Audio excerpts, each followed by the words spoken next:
Rádio Esportes Debate. Vamos lá para o Rádio Esportes Debate, hoje começando as competições continentais, hein? Começando a Copa Libertadores, começando a Copa Sul-Americana. Vamos pedir para a galera colocar no YouTube a tabela inicial dos brasileiros na Copa Libertadores da América. Essa etapa que começa hoje. Hoje tem o Grêmio, hoje tem o Strong e este turma jogando. Quem tá no YouTube tá vendo. Vou falar aí o caminho dos brasileiros aí estreando nessa semana na Libertadores da América. O Fluminense, representante do Brasil no Grupo A, vai enfrentar o Alianza Lima, jogando no estádio Alejandro Villanueva, jogando fora de casa em Lima, a equipe do Fluminense. Amanhã às 9h30. No Grupo B, o representante é o São Paulo. O São Paulo vai enfrentar o Tajeres, jogo em Córdoba. Duríssimo, hein? Duríssimo o jogo. O jogo vai ser na quinta-feira, às 9h da noite. No Grupo C, esse duelo do Grêmio, que citamos há pouco, né? O Grêmio enfrentando o Strong. Esse jogo vai ser no Hernando Siles, em La Paz. Jogo hoje às 9h da noite. No Grupo D, o representante é o Botafogo. O Botafogo vai receber o Júnior de Barranquilla. Jogo no estádio Newton Santos, amanhã, às 7h da noite. No Grupo E, é o grupo do Flamengo, que joga hoje às 7h no estádio El Campín contra a equipe do Milionários. No Grupo F, o representante é o Palmeiras, que vai visitar o San Lorenzo no estádio Nuevo Gasômetro amanhã às 9h30. O Grupo G é o grupo do Atlético, que vai enfrentar a equipe do Caracas jogando fora de casa na quinta-feira às 7h da noite. Bom, e o Grupo H, é importante dizer, não tem brasileiro, né? O único grupo que não tem brasileiro é o grupo do River, do Táchira, do Nacional do Uruguai e do Libertad do Paraguai. Bom, vamos lá. Quais brasileiros estão entre os favoritos, Edu Panzi, a vencer a Copa Libertadores? Ô, Cirilo, o Flamengo vai ser o time a ser batido na Copa Libertadores. Ele é o grande favorito a ser campeão da Copa Libertadores, time muito forte, com um elenco qualificadíssimo. As reservas do Flamengo seriam titulares na imensa maioria das equipes que disputam a Copa Libertadores. O Flamengo tem um ótimo treinador. Para se ter uma ideia, o Flamengo do Tite não tomou gol na temporada ainda, né? O Flamengo tem um gol sofrido quando estava jogando com os moleques, estava numa excursão. O Flamengo do Tite ainda não sofreu gols e é o grande favorito à conquista da Copa Libertadores. As outras equipes entram para tentar tirar esse favoritismo do Flamengo. E aí você pode citar o atual campeão, Fluminense. É um time que sabe jogar competição, não à toa é o atual campeão. Palmeiras, semifinalista nas últimas edições, campeão em outras.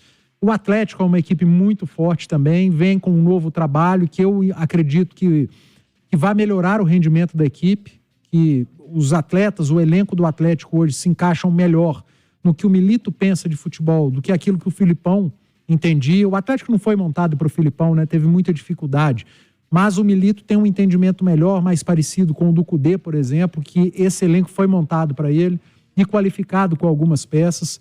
Mas eu não tenho dúvida nenhuma e estou muito convicto que o grande favorito, que está num nível acima de todas as outras equipes, é o Flamengo. Ô Alexandre Simões, todos contra o Flamengo? O Cirilo, eu acho que assim, o mata-mata, ele minimiza muito essa questão, né? Ele diminui distâncias técnicas. Porque são 2 jogos, várias coisas podem acontecer. É um só. E afinal é um jogo, é uma partida só. A gente viu até do Paraná com 1 a menos 2022 encarar o Flamengo, né? A gente viu aqui o que é o mata-mata sábado passado na Arena MRV, né? Não, a gente tem visto nas finais, né? Sim. O Palmeiras foi encarar o Santos da Série B, perdeu. Sim, mas eu tô dizendo que mesmo previamente, né? Mesmo previamente de 2 jogos, né?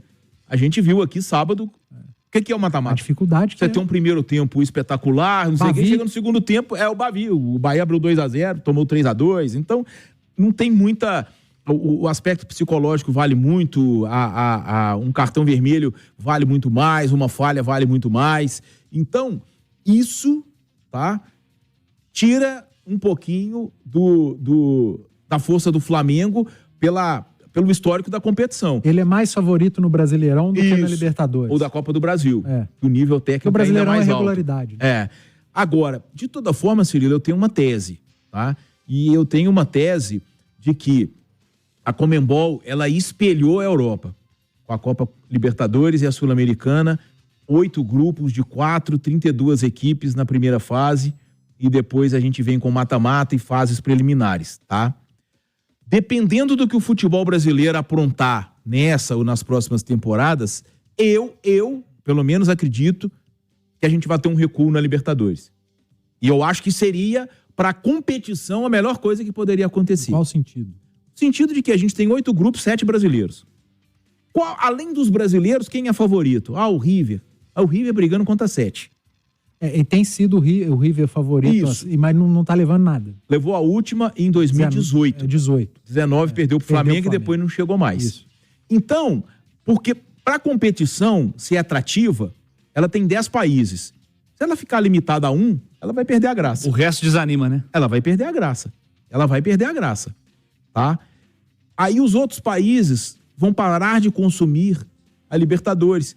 Porque você imagina os times do Paraguai, da Colômbia. Que chance eles têm hoje? Times de muita torcida, Sim. mas que não vão ganhar, né? Claro, isso aí é uma questão econômica, o Brasil avançou demais na região, mas de toda forma, a Copa Libertadores corre um sério risco comercial, tá? Comercial. Vamos ver o que vai acontecer nas próximas edições, mas esse favoritismo exagerado dos brasileiros. Tá? O Brasil é uma potência tão forte, porque se você tem 2 brasileiros e mais um, aí a chance de... Mas quando você tem 7, acontece o Fluminense. Acontece o Fluminense. Né? Que não era... Entrou ano passado como favorito, não era Flamengo, Palmeiras e Atlético. Quem levou o Fluminense. Só que o Fluminense chega na final com Boca, que é o grande time da Argentina, era desproporcional você comparar tecnicamente os E dois eliminou times. o River. E aí? Além do River, você enxerga alguém, Edu? Não, o Fluminense eliminou o River. Não, Não. ele pegou o River na Ele fase pegou o de River grupo. na fase de grupo. Deu uma 5 a 1 no goleada, Maracanã e perdeu 2-0 lá. verdade. Além do River, você enxerga alguém esse ano aí pra tirar fora? dos brasileiros? Fora? É. Ah, não. Se tiver, vai ser um Zebrão. Nem o River, tá? Quando você pega cabeça de chave, normalmente cabeça de chave de competição, ou de qualquer competição que seja, representa equipes que vivem o melhor momento. Isso não se traduz nas competições da Conmebol, né? Porque nós temos como cabeças de chave pra esse ano a LDU, que não é protagonista há muito tempo. Mas aí... E nós temos o Penharol, que que foi um multivencedor, um time gigantesco, mas foi, né? E tem muito tempo que o Penharol não ganha nada, né? Pro Brasil é ótimo, mas você pensa bem. O que acontece? Não tem brasileiro no mesmo grupo, tá? A gente pode ter uma realidade dos 7 brasileiros nas oitavas. E eu acho que vai acontecer. Eu também acho que vai acontecer. Difícil não acontecer porque a gente não tem grupo da morte. Tá? Se não acontecer, é zebra. Isso. Aí, esses 7 brasileiros, imagina se os 7 vão como pote 1. Eles não se enfrentam. E aí a gente pode ter dos 8, 7 brasileiros. Porque a Copa do Brasil. A diferença está ficando muito grande. A diferença está muito grande. O mata-mata equilibra, claro, o Boca tirou o Palmeiras na semifinal do ano passado nos pênaltis, mas o problema é que com a quantidade que a gente tem, a chance de acontecer é muito pequena. Porque, escapa um, escapa 2, não escapa o terceiro, não escapa o quarto, entendeu? E aí a gente está tendo 7, 8 brasileiros na Libertadores, já teve 9. E aí eu acho que comercialmente a competição vai perder e a Conmebol vai ter que recuar. Porque a força financeira do futebol brasileiro é desproporcional em relação até mesmo à Argentina. Aí você pega a Sul-Americana, o Fortaleza foi finalista. Fortaleza foi finalista. Quando você pega os brasileiros aí que vão representar o país nessa Libertadores, você tem equipes que não estão jogando bem, né? São Paulo não faz uma boa temporada. O Atlético. O Supercopa foi caindo. O Atlético está recomeçando um trabalho, então não dá para dizer que o Atlético é um protagonista nesse primeiro momento. O Botafogo vai recomeçar um trabalho. O Botafogo vai recomeçar, mas acabou caindo num grupo que ele pode virar cabeça de chave, né? Porque ele tem LDU, Barranquilla e Universidade. Ele só não é no desenho. Ele é o melhor time da chave. Então, você tem alguns cenários que vão dosando esse tipo de situação. Aí, quando você vai para a Copa Sul-Americana, vamos pedir a turma para colocar os jogos de estreia também dos brasileiros aí na Copa Sul-Americana, para você que está no YouTube. O Grupo A não tem brasileiros, tá? O Grupo A é do Always Ready, do Defensa e Justiça, do Independente de Medellín e da Universidade César Vallejo. O Grupo B é o Grupo do Cruzeiro, que estreia na quinta-feira, 9 horas, em Quito, contra a Universidade. O Grupo C é o Grupo do Internacional, que vai visitar o Belgrano, hoje, lá em Córdoba, às 7 horas da noite. O Grupo D é o grupo que tem o Fortaleza, que vai enfrentar a equipe do Esportivo Trinidense, amanhã às 9 horas da noite. É o grupo do Fortaleza e também é o grupo do Boca Juniors, é importante dizer, é o principal representante aí do grupo D. O grupo E é o grupo do Atlético Paranaense, que vai visitar a equipe do Esportivo Ameriano, o jogo às 9h30 da noite de hoje. O grupo F é o grupo do Corinthians, que vai visitar a equipe do Racing no Estádio Centenário, o Racing do Uruguai, jogo hoje às 9h30. O grupo G é o grupo que tem o Cuiabá, O jogo vai ser amanhã, às 7 horas da noite, na Arena Pantanal, contra a equipe do Lanús. É o jogo de estreia da equipe do Cuiabá. E o grupo H é o grupo que tem o Bragantino. O Bragantino vai jogar em casa, no Nabi Abichedi, Bragança Paulista, amanhã às 9 horas da noite, contra o Coquimbo Unido. O cenário é parecido para os brasileiros na Sul-Americana ou nem tanto assim, Simões? Olha, ô Cirilo, é porque na Sul-Americana, tá? O Flamengo da Sul-Americana, embora esteja fora da final do Gauchão, né? É meio que o Internacional, né? Pelo menos em investimento. É desproporcional. Até em atuações também nesse ano foi muito bem. É desproporcional em relação aos outros. Agora, fracassou no mata-mata, né? Fracassou no mata-mata contra um clube de Série A. O Juventude é um clube de Série A, mas fracassou no mata-mata. E fracassou mesmo, porque não foi assim, o Inter pode... Não, o Juventude encarou o Inter de igual para igual e foi melhor do que o Inter na somatória dos 2 jogos. Inclusive no Beira-Rio, perdeu o gol incrível. Então, o Inter fracassou no mata-mata. E a Sul-Americana é mata-mata, tá? A gente tem o Corinthians como uma eterna incógnita, um Bragantino enfraquecido, tá? Organizadinho, mas... Na hora que a gente pega desses times aí, tirando o Internacional, que tem um investimento muito maior, não sei se o Edu concorda, mas eu acho que o Cruzeiro tem condição de brigar com todos. Tem, o Atlético Paranaense é um time que se prepara para esse tipo de competição, né? Vai forte. Mas não faz um grande início de temporada, teve troca de treinador. Tá recomeçando o trabalho também. O Cruzeiro é um time organizado, tá com um trabalho já desde o início da temporada. Já tem um elenco melhor do que o do ano passado. Também acredito que tenha se preparado para disputar uma Copa Sul-Americana e tentar chegar o mais longe possível. Agora, eu tava reparando aqui a tela, é claro que a gente tá no radinho, depois quem tiver a oportunidade de ver no YouTube, se você soltar esses escudos aí na rua, na Praça 7, tirando os brasileiros, obviamente, o torcedor não vai conhecer ninguém, cara. Tem que explicar, Talvez o Lanús. Tem que explicar. Ninguém. Eu tive dificuldade, cara. Tem uns que estão escritos ali, o Belgrano tá escrito. Mas, por exemplo, ali não é clube recreativo. E o escudo do Coquimbo Unido? O do Coquimbo é um pirata, né? É legal. É legal. Igual o do Racing. Se você soltar em Belo Horizonte, vão falar que é o Clube Recreativo Mineiro. Mas não é, cara. É o Clube Racing de Montevidéu, cara. Então, são muitas equipes desconhecidas para o grande público brasileiro e que serão apresentadas essas equipes durante a competição, durante a Copa Sul-Americana, mas eu acredito em mais um sucesso de equipe brasileira na Sul-Americana, vai avançar. E é um cenário, né, a gente fala de 32 equipes, você imagina, se para Libertadores, para Colômbia, para Paraguai já é difícil mandar clube, você imagina, eles vão ainda mandarem para Sul-Americana. E existe uma coisa básica em história, né, história no geral, então a do futebol também pode. A gente não pode comparar épocas. A Libertadores começou dominada por Argentina e Uruguai e não perdeu a força. A gente não pode trazer os anos 60, 70 para a realidade de 2024.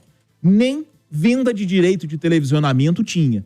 Não existia placa em volta do campo. Então, quem faz essa comparação de, mas 60, 70 só Argentina e Uruguai ganhava e não perdeu a graça. Meu amigo, não compara a época não, porque quem compara a época em história comete um erro muito grande. É outro momento. Olha só, 2 notícias para fechar aqui o nosso bloco de debate. Primeiro eu quero destacar que o Ipatinga foi goleado pelo Democrata de Valadares, né, na noite dessa segunda-feira. 4-1 para a equipe da Pantera. O Ipatinga está rebaixado para o módulo 2 do Campeonato Mineiro. Disputaram aquela famosa repescagem, né? E que no fim das contas só 2 jogos valeram, né? Só o primeiro, Ipatinga e Democrata, e o segundo, Democrata e Ipatinga, porque os duelos do Patrocinense foram anulados, né? Todos aí anulados, o Patrocinense foi pro duelo de repescagem e largou o campeonato, né? Uma vergonha, uma das grandes vergonhas do futebol 2, brasileiro. Né? Tinha que ir pra segunda divisão, né? Tinha que ir pra última divisão. O Patrocinense vai disputar a Série D esse ano, não vai? O time que largou o Mineiro vai disputar a Série D esse ano, não vai? Enfim. Não, ele desistiu. Vai disputar a Série D. Uma das grandes vergonhas do futebol brasileiro. Negócio vergonhoso, durante a competição. Isso é no meio da competição. Isso era mais ou menos a mesma coisa que Atlético ou Cruzeiro, um dos dois chegar hoje e virar e falar assim, eu não vou jogar o campeonato mais não vou jogar domingo mais não. Mas se fosse cair pra última divisão, não teria feito. Fez porque sabia o que ia acontecer, né? Enfim, o que valeu no fim das contas foi o jogo da primeira rodada e o jogo da última rodada. Os encontros entre Democrata e Ipatinga, e o Democrata no saldo se deu melhor. O Democrata se salva e o Ipatinga vai jogar o módulo 2 na próxima temporada junto com o Patrocinense. E o Palmeiras entrou com uma ação no STJD contra John Textor, do Botafogo. John Textor é protagonista no futebol brasileiro. Ele tem dado algumas declarações aí sem provar publicamente o que ele está querendo dizer. o Palmeiras está pedindo que o Textor seja impedido de fazer declarações sem provas contra o clube alviverde. Para quem não está acompanhando, o John Textor tem falado aí nas últimas semanas sobre alguns aspectos aí de manipulação do futebol brasileiro, que o Palmeiras está sendo beneficiado, que o Botafogo foi prejudicado. Ele não apresentou provas quanto a esses casos. Ele, inclusive, falou quanto a um jogo contra a equipe do Fortaleza. O Fortaleza também soltou uma nota falando, repudiando essa situação e disse que vai tomar medidas cabíveis. Tem processo. E falou também de um jogo Palmeiras e São Paulo, que o Palmeiras goleou e ele disse que os caras de São Paulo entregaram. Então, São Paulo também soltou nota. Assim, esse cara tá falando muito seriamente contra o futebol brasileiro e até agora, publicamente, ele não apresentou nada, né? Ele tá destruindo o produto, né? Sem apresentar prova e os clubes não podem ficar parados, não, Cirilo. Se eu sou atleta de um desses clubes, eu processava. Se eu sou técnico ou Essa esfera é criminal, né, cara? Eu processaria. Ele tá fazendo uma acusação muito grave e tá detonando um produto. Como que você vai vender esse produto, uma liga, uma placa, sendo que tem um presidente, um dono de um clube, à torta direita aí pra qualquer pessoa falando que tá sendo manipulado, gente? É um fanfarrão, né? Eu não tô entendendo mais nada. Mas assim, ele tem que virar o fanfarrão mesmo, tem que ser provado Tem que ser provado que ele tá errado. Porque né? por enquanto não há prova de nada.